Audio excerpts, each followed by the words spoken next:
នេះជាដៃគូដៃកង់ដ៏គួរឲ្យចាប់អារម្មណ៍បំផុតនៅលើទីលានដែលពួកគេលេងឲ្យក្រុមបាសេឡូណានិងរៀលម៉ាឌ្រីតប៉ុន្តែអាចចាប់ដៃគូដៃកង់នៅក្នុងក្រុមជម្រើសជាតិគូទី1គឺបាកាឡាកូ Federico Valverde របស់ Real Madrid បាទជាមួយនឹង Ronald Araujo របស់ក្រុមអ្នកមានបុណ្យ FC Barcelona ដែលពួកគេទាំងពីរនាក់នេះគឺបាទកំពុងតែលេងឲ្យក្រុមជម្រើសជាតិអ៊ុយរ៉ាហ្គាយគូទី2ក៏តំណងដែរយើងឃើញថាមួយរយៈនេះមានភាពល្អល្អនឹងគ្នាខ្លាំងបាទនៅក្នុងក្រុមជម្រើសជាតិបាទនោះគឺបាកាឡាកូ Lamine Yamal បាទជាមួយនឹង Raúl Asensio បាទដែលជាកីឡាកររបស់ក្រុមជម្រើសជាតិអេស្ប៉ាញយ៉ាងណាសម្រាប់ Raúl Asensio គឺបាទទើបតែពាក់អាវក្រុមជម្រើសជាតិតែប៉ុណ្ណោះមិនដឹងថាស៊ីសង្វាក់គ្នាបាទជាមួយ Lamine Yamal បាទឬមួយក៏យ៉ាងណានោះទេគូទី3គឺបាទ Koundé របស់ Barcelona បាទជាមួយនឹងកីឡាករ Kylian Mbappé បាទដែលទាំងពីរគឺជាកីឡាកររបស់ក្រុមជម្រើសជាតិបារាំងគូទី4បាទបងប្អូនបាទគឺកីឡាករបាទ Kovacic របស់ Barcelona និង Raúl Asensio បាទអ្នកទាំងពីរនេះខ្ញុំគិតថាស័ក្តិសមជាង Lamine Yamal ជាមួយនឹង Raúl Asensio ទៅទៀតដែលសារតែអាចចាប់បាទដៃគូដៃកង់នៅតំបន់ការពារកណ្ដាលរបស់ក្រុមជម្រើសជាតិអេស្ប៉ាញ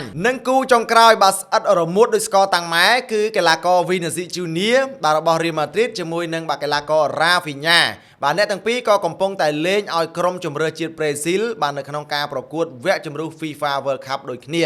អញ្ចឹងសម្រាប់គូទាំង5នេះបងប្អូនគិតថាគូណាដែលស័ក្តិសមជាងគេបំផុតនៅលើទីលានមិនមែនគូប្រើខ្លាញ់ទេណាបាទអញ្ចឹងអាចធ្វើការ comment នៅក្នុងវីដេអូនេះបានអរគុណបងប្អូនមកសម្រាប់ការតាមដានទស្សនាព័ត៌មានខ្លីខ្លឹមរបស់ខ្ញុំបាទសែមពិសិដ្ឋបាទជួបគ្នានៅវីដេអូក្រោយៗទៀតកុំភ្លេចជួយ follow TikTok និង join group Telegram ដែលខ្ញុំបាទបានដាក់នៅបាទ description ផងអរគុណច្រើន